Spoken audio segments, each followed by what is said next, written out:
The goal here is to put some paint on the walls in this room and get it done already. And well, the wall over here, the wall over there, the wall behind you, those are all just need a little bit of touch up. But then I got this wall here.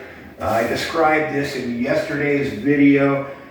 This thing was all made of salvage garbage and just toss it in. I thought, well, I can put a finish on it and it'll be fine. And well, it really is not fine. So anyway, I started to put a finish on it quite some time ago. And the way I was doing it back in the time is I'd take some joint compound and smear it on the wall, and then take my 12-inch knife and spread it out and trying to fill the low spots and such. And well, I have learned a bit over the years, having done, in particular, having restored the ceilings around this house. Something I have incorporated is I've begun using a trowel. And instead of applying this stuff with a knife, what I'm doing now is I got a roller, a paint roller, and a bucket full of joint compound that's really thinned down, and I just kind of smear it over the whole wall. This thing could actually probably be just a bit thinner, but it'll do. So the idea is, well, you can see I already started over there. Is I just spread this stuff all over the wall. Let's spread just a little more.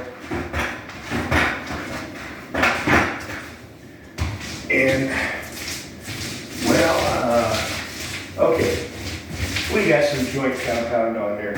And well, I took a straight edge to this wall, and going across the thing, going on the horizontal here, it's pretty darn straight. But, well, I don't know if every stud has worked or what, but when I can pretty much rock this thing everywhere on this wall. Not too bad right here, but the way to even it out, it's never going to be perfectly straight. But, well, I want it to look uniform. So what we're doing now is instead of using that 12-inch knife, we got to go on to other things. In assessing what I had previously done on this thing, well, in some places I had just too much joint compound on there, so I had to sand it down. And I did not use the pole sander, not effective enough. I did not use the orbital sander, still not effective enough. What I used, I got pretty freaking drastic with this thing, and I took out my belt sander and just had to belt sand a whole bunch of joint compound that I had previously smeared on this wall, get it off here, and good golly, what a dust storm that made. Glad that's over with. Anyway, now I hope to think I'm on track to getting this wall actually done. So I'm using a 14-inch trowel here, and having applied the stuff with that roller, kind of employing a bit of concrete finishers techniques. This is a concrete finishing trowel.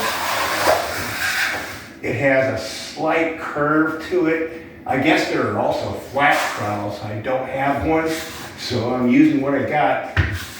And kind of going in a sweeping motion over the whole thing.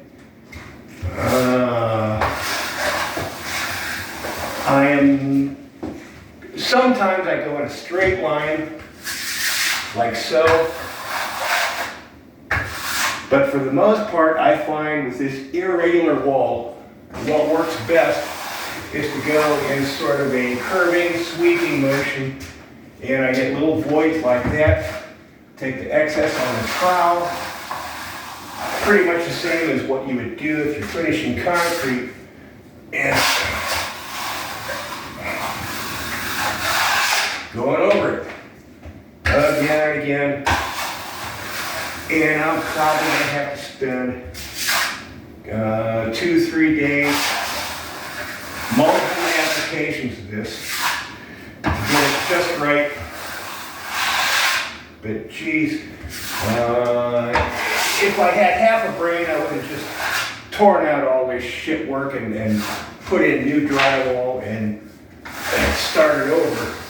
But well, I'm a stubborn old man, and so instead, I'm gonna finish what I got, what I started. Boy, this stuff's already starting to dry here where I already applied it before I started the video. Geez, it's so darn thin that it's already starting to dry. So kind of gotta keep going on this stuff. No breaks. Gotta stay on it. So, well, maybe I'll show the finished result at some point.